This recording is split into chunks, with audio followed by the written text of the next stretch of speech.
வணக்கம். மாநில செய்திகள் வாசிப்பவர் கோபாலகிருஷ்ணன்.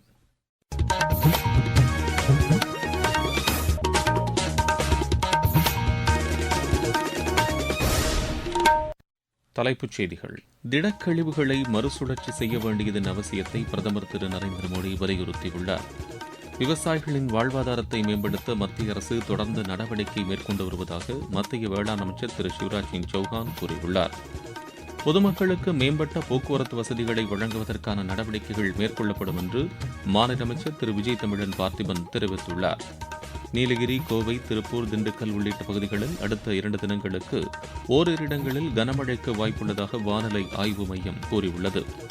சிங்கப்பூர் ஓபன் பேட்மிண்டன் போட்டியில் இந்தியாவின் லக்ஷ்யா சென் காலிறுதிக்கு முந்தைய சுற்றுக்கு முன்னேறியுள்ளார். இனி விரிவான செய்திகள்.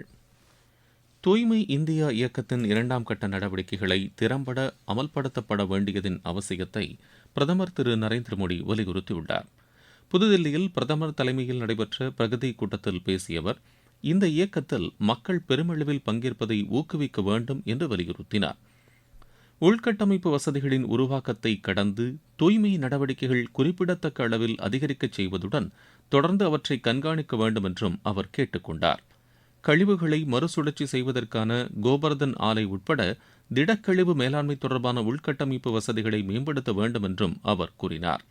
இக்கூட்டத்தில் ரயில்வே, மின்சாரம், சாலை உள்ளிட்ட துறைகளில் 9 மாநிலங்களை உள்ளடக்கிய 30,000 கோடி ரூபாய் மதிப்பிலான 7 முக்கிய உள்கட்டமைப்பு திட்டங்களை பிரதமர் ஆய்வு செய்தார். பொருளாதார வளர்ச்சி, பொது நலன் போன்ற முக்கியத்துவம் வாய்ந்த திட்டங்கள் உரிய காலத்திற்குள் நிறைவு செய்வதுடன் பல்வேறு முகமைகளுக்கு இடையேயான ஒருங்கிணைப்பு மற்றும் பிரச்சினைகளுக்கு தீர்வு காண்பது ஆகியவற்றில் கவனம் செலுத்த வேண்டியதன் அவசியம் குறித்து பிரதமர் அதிகாரிகளுக்கு அறிவுறுத்தினார். நாட்டில் பெட்ரோலிய பொருட்களின் விநியோகம் சீராக உள்ளதாக பாதுகாப்புத்துறை அமைச்சர் திரு ராஜ்நாத் சிங் தெரிவித்துள்ளார். இது தொடர்பாக சமூக வலைதளத்தில் அவர் வெளியிட்டுள்ள பதிவில், பெட்ரோல், டீசல், சமையல் எரிவாயு தடையின்றி கிடைப்பதை உறுதி செய்யும் வகையில் மத்திய அரசு தேவையான அனைத்து நடவடிக்கைகளையும் மேற்கொண்டு வருவதாகவும் மக்கள் இதுகுறித்து பதற்றமடைய தேவையில்லை என்றும் தெரிவித்துள்ளார். மேற்காசியாவில் பதற்றமான சூழல் நிலவி வரும் நிலையிலும் பிரதமர் திரு நரேந்திர மோடி தலைமையிலான மத்திய அரசு சிறப்பாக செயல்பட்டு வருவதாக அவர் கூறியுள்ளார். உணவுப் பொருட்களின் விலையை தொடர்ந்து கட்டுக்குள் வைத்திருக்கும் வகையில் விவசாயிகளுக்கு உரங்கள் மற்றும் இதர அத்தியாவசிய வேளாண் பொருட்கள் போதிய அளவில் கிடைப்பது உறுதி செய்யப்படும் என்று திரு ராஜ்நாத் சிங் தெரிவித்தார். முன்னதாக மேற்காசியாவில் நிலவும் சூழல் குறித்து ஆய்வு செய்வதற்காக அமைக்கப்பட்ட அமைச்சர்கள் குழு கூட்டம் திரு ராஜ்நாத் சிங் தலைமையில் புதுதில்லியில் நேற்று நடைபெற்றது.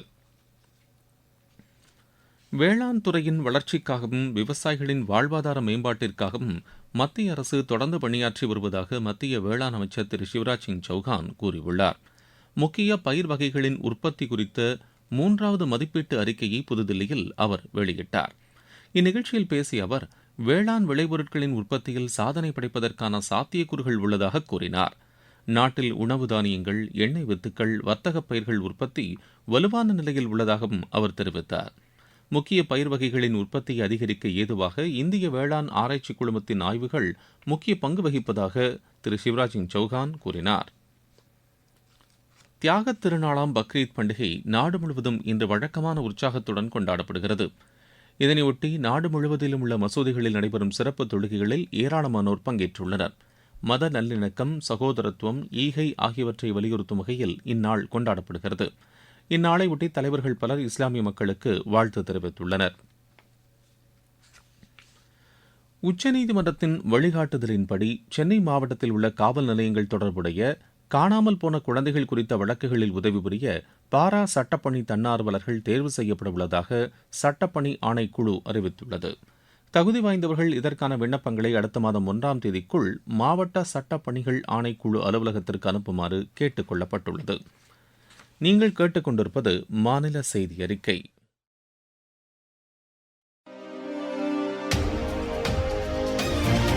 ஊரக வளர்ச்சிக்கான புதிய அத்தியாயம். வளர்ச்சியடைந்த இந்தியாவிற்கான ஊரக வேலைவாய்ப்பு உறுதி மற்றும் வாழ்வாதார சட்டம் ஜூலை மாதம் 1ஆம் தேதி முதல் செயல்பாட்டுக்கு வருகிறது.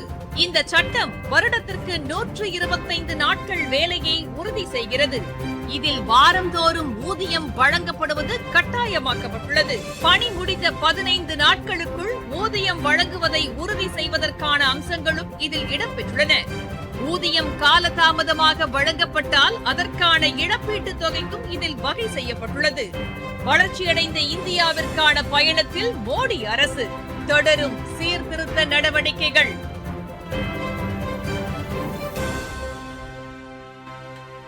அரசு போக்குவரத்து கழக பேருந்துகள் மற்றும் பேருந்து நிலையங்களில் பொதுமக்களுக்கு போதிய வசதிகளை ஏற்படுத்தி தருமாறு அதிகாரிகளுக்கு மாநில அமைச்சர் திரு விஜய் தமிழன் பார்த்திபன் கேட்டுக் கொண்டுள்ளார்.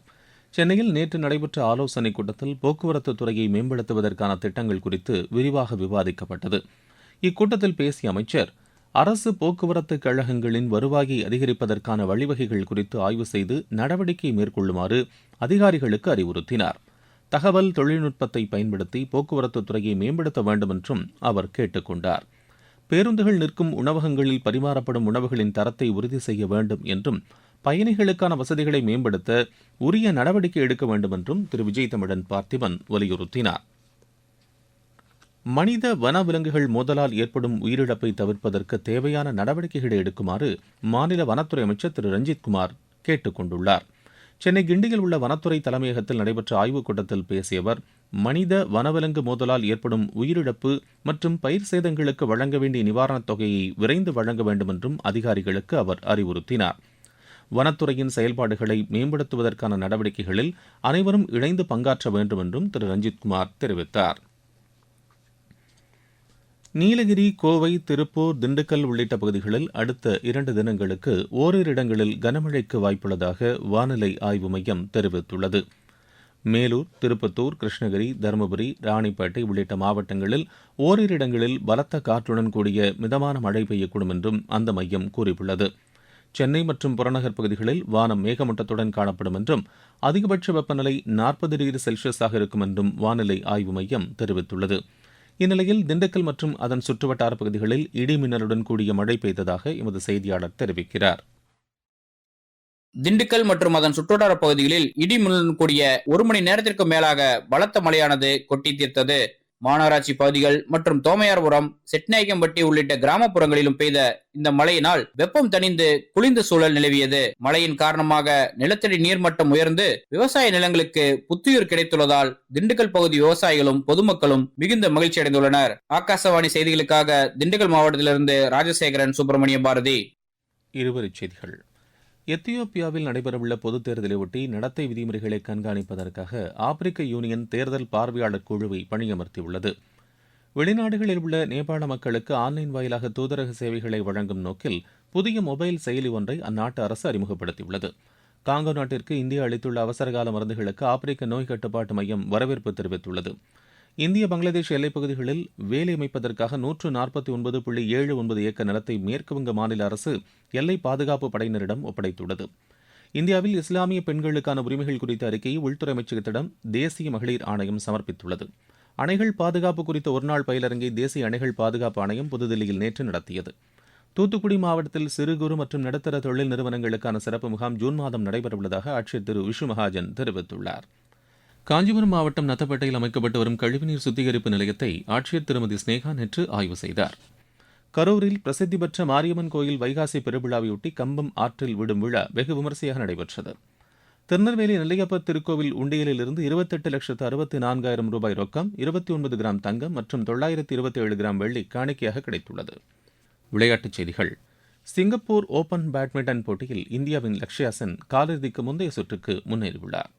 ஆடவர் ஒற்றையர் பிரிவு முதல் சுற்று ஆட்டத்தில் அவர் 21-17, 21-15 இந்த செட் கணக்கில் சீனாவின் லூ குவாங்ஸுவை வென்றார். ஐபிஎல் கிரிக்கெட் போட்டியில் ராஜஸ்தான் அணி 47 ரன் வித்தியாசத்தில் ஹைதராபாத் அணியை வென்றது. மீண்டும் தலைப்புச் செய்திகள்.